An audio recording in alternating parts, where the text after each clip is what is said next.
commande pas sur cette affaire, mais Nalanda qui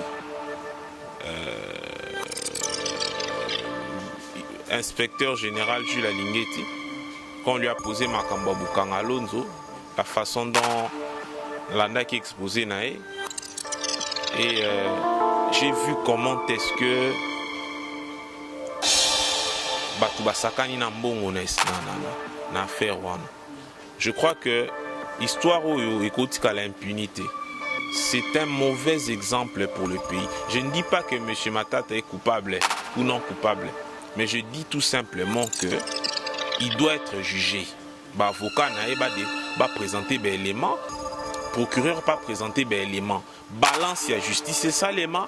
Toyeba, les tenants et les aboutissants, les coupables et Makambo. Mbongo moro dilapidé, on sait où, on sait direction Mbongo et Yebanité. Donc je pense que comme Balobi que les juges naturels n'a été, Azongana juge naturel naé.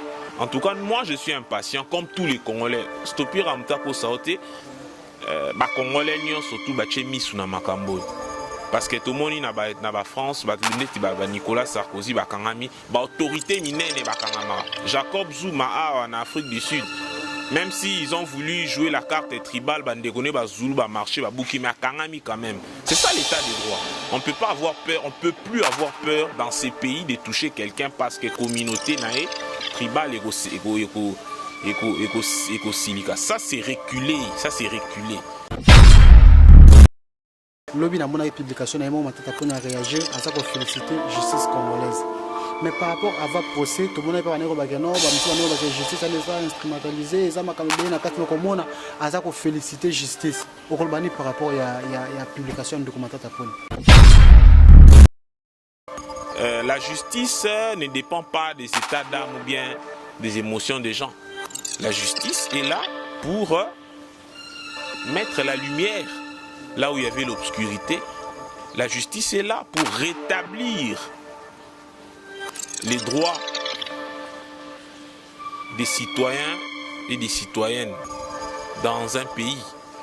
Voilà, donc c'est un peu ça que je peux dire.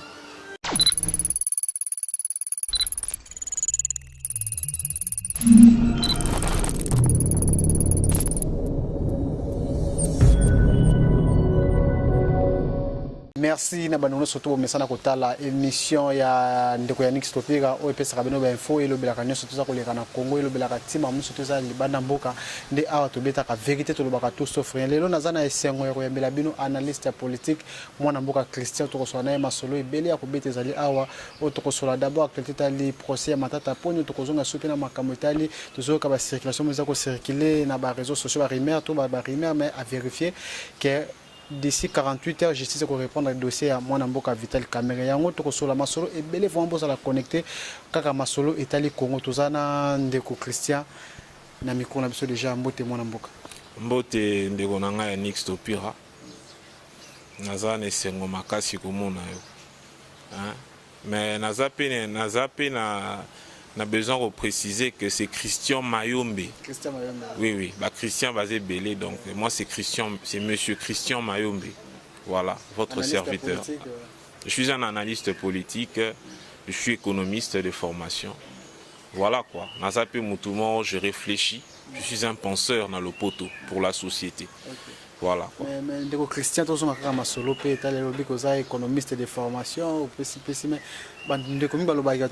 détruire, contribuer à détruire économiste, gériste, bon, au moni, Moutou a koki otonga, Moutou a un pouvoir à kotonga, a à peine à pouvoir à détruire. Connaissance, c'est un bélier à double tranchant. Zomona, Banopoto Balobi qui paie le plus, peut le moins. Donc c'est-à-dire que les médecins, médecins ou soignants abisso. Si le médecin a la capacité de bien soigner, donc c'est qu'il peut aussi tuer. Donc s'il peut bien soigner, c'est qu'il peut aussi bien tuer. Donc on a maël et à soigner, mais c'est qu'azapé na maël à roboma. Connaissance nyon surtout zara bicaméral et yaka na senso, ezapé na senso. Maintenant, si ils ont dépendre de la détenteur, il y a connaissance. C'est là où maintenant se pose le problème éthique. C'est pourquoi nous disons que le problème dans ce pays est d'ordre éthique et moral. Ozomona, batubaza maele mais éthique, eza mingite. Yango tozo ko saluer à chaque fois ce qui y a un vent de nature ya kozongisa ya ko rappeler batu sens ya kibomoto na mboka oyo. Ndeti sikoyo batu bakomi obanga bakomi au moins quand même na respect des deniers publics à travers le phénomène IGF avec l'inspecteur général M. Gilles Alinguette que je salue en passant. Donc y a un problème tous en ango. C'est-à-dire que Kozala Maïele, c'est une chose, mais Kocha Maïele au service du bien-être de la communauté, on est comme l'homme sous. Donc voilà, on a rôle par rapport à question. Par rapport à la question de l'actualité, procès Matata Pogno, tout le monde est conscient que non, Aza est compétent pour gérer le procès. Mais quand on a dit que non, quitter le commentaire, on a dit que Christian Bossema a réagi à la publication. Avec que non, c'est que non, quitter, c'est ça que le constitutionnel a zongi si le commentaire na juge naturel, il faut qu'il y ait une cour de cassation. Mais quand on tout le monde a la manière, va faire qui, va zobi, na va zobi, mais par rapport à procès on a colobani. Oui, bon, ça, Namboka o tout ça état de droit. Nous sommes dans un état de droit. Je pense que la procédure d'ordre juridique, mais par rapport à bon, au moni, à un moment donné, phototique à bloc, il y a tribalisme même des bas étages. Pour nous que le bigou na manière ma la CPI. Moi, je pense que ça n'a pas lieu d'être. Je ne commente pas sur cette affaire, mais Nalanda qui inspecteur général Jules Alinguette, quand on lui a posé Makamba Bukanga Alonso, la façon dont Nalanda qui exposé nae, et j'ai vu comment est-ce que Batuba Sakani Nambongo na affaire wana. Je crois que l'histoire où l'impunité, c'est un mauvais exemple pour le pays. Je ne dis pas que M. Matata est coupable ou non coupable, mais je dis tout simplement qu'il doit être jugé. Avocat va présenter des éléments, procureur pas présenter des éléments. Balance la justice, c'est ça l'élément. Toyeba, les tenants et les aboutissants, les coupables, il y a Makambo. Parce qu'il y a eu des tournements de plusieurs millions de dollars. De l'argent si précieux, mon écotonga école, écotonga hôpitaux, écotonga aéroport, écotonga makambo belé orphelinat. Mbongo moro dilapidé, on ne sait où, on ne sait direction mbongo et banité. Donc je pense que comme balobi que les juges naturels n'a été, azonga juge naturel n'a été. En tout cas, moi je suis impatient, comme tous les Congolais. Stopir amtako saoté, Congolais n'y ont surtout mis sous na makambo. Parce que tout le monde na France, Nicolas Sarkozy, Kangami, autorité minene Bakangama. Jacob Zuma en Afrique du Sud. Même s'ils ont voulu jouer la carte tribale, Bandegone, Zulu, marché, Bouki, mais Kangami quand même. C'est ça l'état des droits. On ne peut pas avoir peur, on ne peut plus avoir peur dans ces pays de toucher quelqu'un parce que communauté nae tribal éco-silica. Ça c'est reculé, ça c'est reculé. Or que je pense que, à mon humble avis, le pays est sur les rails vers la démocratie et l'état de droit. État de droit et lobby que nul n'est au-dessus de la loi. Nous tous, nous sommes soumis à la loi. Donc c'est un peu ça. Donc, dossier, ça a beaucoup à justice. Le biazon en a juge naturel. Nous avons hâte à ce que ce procès puisse évoluer. Mais en tout cas, là, j'en appelle au chef de l'État lui-même ainsi qu'à toutes les autorités judiciaires Yamboka. Oyo. Ce n'est pas une histoire, histoire moko légèreté. c'est le destin de tout un pays qui est entre vos mains. C'est-à-dire que le message aux histoires et ça, ce qui est que Mbongo, il y a l'État et moi, sans qu'il n'y ait aucun responsable mis en cause. Alors ce serait un très mauvais message pour notre pays, pour ce pays, pour cet état des droits que nous voulons. Voilà. Mais Christian, par rapport à procès Matata, lobby n'a pas publication, Matata pour réagir à ça pour féliciter la justice congolaise. Mais par rapport à votre procès, tout le monde n'a pas dit que la justice est instrumentalisée, à ça pour féliciter la justice. Par rapport à la publication de Matata. Oui, na Biblia ya balobi que so lingo tout na mutu conseil ko tout na mutu conseil te o azana intérêt na likambo na juriste balobaka nul ne peut se prévaloir de sa propre turpitude, hein, c'est-à-dire qu'il ne peut que dire ça. Il faut qu'à l'obabongo, c'est tout à fait normal, mais la justice ne dépend pas des états d'âme ou bien des émotions des gens. La justice est là pour mettre la lumière là où il y avait l'obscurité. La justice est là pour rétablir les droits des citoyens et des citoyennes dans un pays. Voilà, donc c'est un peu ça que je peux dire. Monsieur qui a acharnement politique, il paraît à la candidat en 2023, parce qu'il y a un salaire casier judiciaire, il y a un lobby, hein? C'est à la justice d'établir les faits.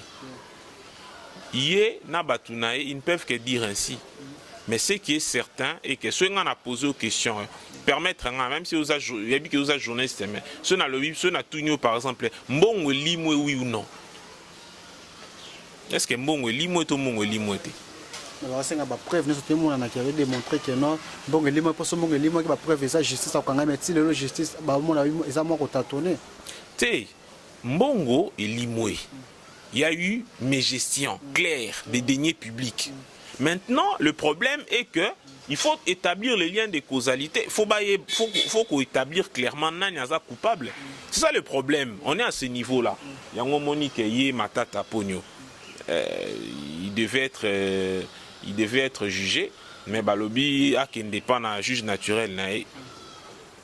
C'est ça que nous disons que et je ne pense pas qu'il y ait Bongo parce que on peut dire tout ce qu'on veut, mais je sens quand même que le président de la République, son Excellence, M. Félix Tshisekedi Tshilombo, est animé de bonne foi pour ce pays.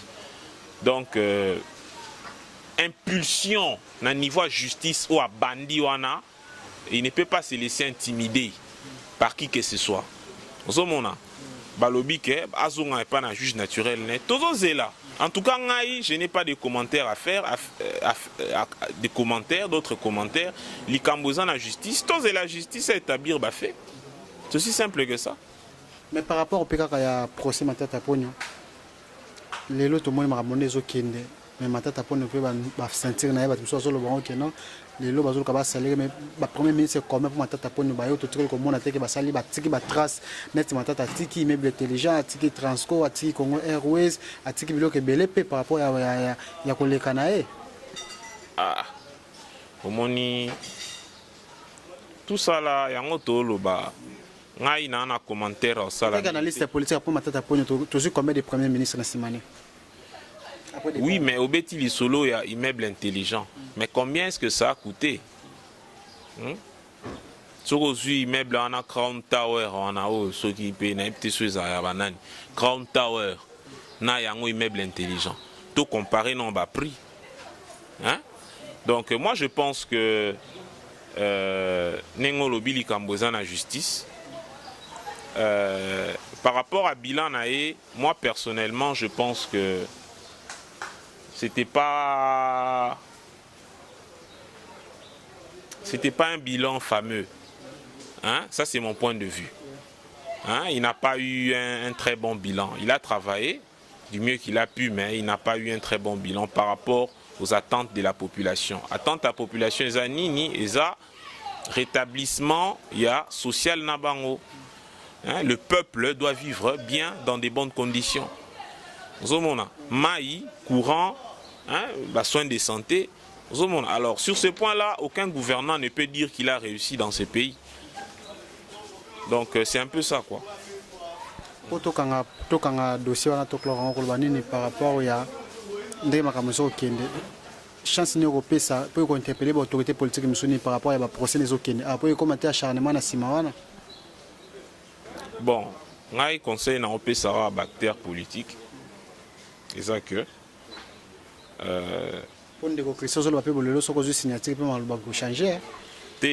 moi je suis un homme juste et cohérent. Malobanange ko changer té. O kwa nga na rolo bezara que muta préparaka après pouvoir na l'air azana na pouvoir. L'air ozana bokonzi sala musala na bosembo ko ibate ko nyoko la pe batu inutilement té. Comme ça après pouvoir tu ne seras pas inquiété aux ala libre. O kwa nga na rolo bana parce que souvent so moni mutu azo lingo s'accrocher na pouvoir longo bimate. C'est que moi ibi azana ba compte à rendre. Hein? Soit à Nyokola qui battu inutilement, soit à Ibambon à l'État, à Zobanga que ceux qui statut, voilà, parce que le pouvoir c'est un statut. Ceux qui statut en est long, il serait exposé à un moutou normal, un ordinaire, le rôle à moutounio surtout. Alors, il serait exposé dans ma béo ya salaki. Alors, il y a un zomona batu mingi. Ceux qui va sali ma béo, ça la président belé, même en Afrique, même l'autorité belé. Ils veulent s'accrocher au pouvoir à cause de ça. Il risque d'avoir des problèmes. Mais on a un rôle de acteur politique et ça que ce qu'on a la fonction politique, il faut servir la République avec amour et clarté pour que vous allez inquiéter tes lobbies. Voilà. Par rapport à la marche FCC, comité laïque, la Mouka Basanganaki, comment on a trio, l'idée de quoi par rapport à la marche samedi. Bon, c'est la démocratie, hein? C'est l'expression de la démocratie. Et là, on a CP les actes, marche on a qui bien encadré, il n'y a pas eu d'incident. Mais bon, pour savoir, on a iPhone 12. À l'aise, il y a pas si marche, normal. C'est-à-dire que Atobo Imboloko, Fondi Mbangunae, on peut tout dire, mais le président de la République, M. Félix Tshisekedi, est un démocrate. On peut tout dire, mais c'est ça, vérité en Wana. Donc, vérité, c'est la vérité. On ne combat pas la vérité. Hein? Par rapport à l'intervention d'Agabi, que non, Félix Tshisekedi c'était dictateur, lui ne peut que dire ça. Mais entre Félix Tshisekedi et les régimes précédents, bon, on a habité. Congolais, Congolaises, Congolais, il n'y a pas match, quoi. Aujourd'hui, les gens peuvent s'exprimer mieux qu'hier. Ça, c'est un fait, c'est la vérité. Aujourd'hui, les Congolais peuvent s'exprimer mieux qu'hier. Sous régime, à l'attitude avant, ce n'était pas le cas. iPhone après, ça montre que c'est un pas des géants. Même na Belgique ou bien les États-Unis, quoi qu'ils en aient, la démocratie kala, biso ba démocratie sika, a fortiori biso. Tout le monde est Donald Trump kuna démocratie kala, une vieille démocratie, mais à beaucoup reconnaître les résultats. C'est parce que il y a un système qui est solide dans Mboka. Donc, à fortiori biso ba jeune démocratie. Donc nous y allons à pas de tortues, mais lentement mais sûrement, toujours qu'il ne peut pas. Mais moi, je suis chrétien, par rapport au mariage, il y a l'amour dans la FCC. Aujourd'hui, mariage, est-ce que vraiment de failli malgré que tout le monde qui FCC va s'engager qui n'a cash, bah comment ça doit traiter qui me connaît pas mais le tout le monde l'amour a remis quoi FCC mariage wana avenir nous au monde par rapport à libala wana FCC na l'amour. Yannick Stopira, L'opposition est un état d'esprit. Ce n'est pas un visage. Hein? L'opposition est un état d'esprit. Ce n'est pas un visage. Ça dit Congolais surtout ou à Monique d'accord na politique ou bien action à pouvoir en place, à opposant. Mais l'obité que Moutou soit opposant, les lois opposant pour l'éternité. Attaque ou tout parti UDPS Zaka en opposition pendant des dizaines d'années, mais les lois basent en pouvoir. Ceux qui FCC Calabarière basent en pouvoir, les lois se retrouver à opposant et que basangé na opposant. Où est le problème? Pourquoi faire de la fixation sur bateau? Politique est dynamique et changer. Oui, tout à fait. Politique est dynamique, tout à fait. Politique est dynamique. Donc à un moment donné, Moutou soit Monique intérêt naïe ou bien vision naïe et correspondre na système morosongolo to pakala. Il peut toujours changer des fusils d'épaule. Voilà.